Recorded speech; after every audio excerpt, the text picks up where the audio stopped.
In the bustling city of Creativityville, there lived an extraordinary young girl named G.R. She was known far and wide for her love of styling her hair in a way that would make her appear as if she had just descended from another planet.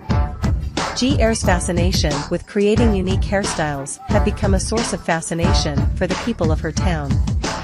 With her big, bold, and gravity-defying hair, she never ceased to amaze and surprise everyone who crossed her path.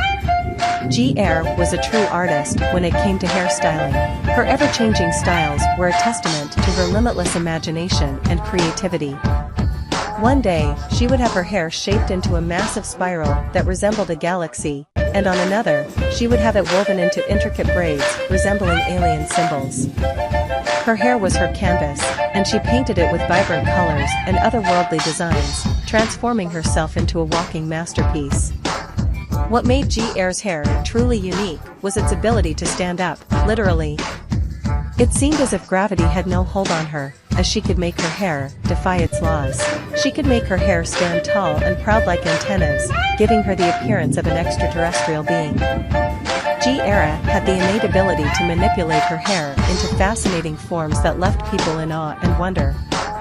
G.R.'s mission was simple yet profound, to surprise people and make them believe in the extraordinary. Her hair became a symbol of breaking free from societal norms and expectations.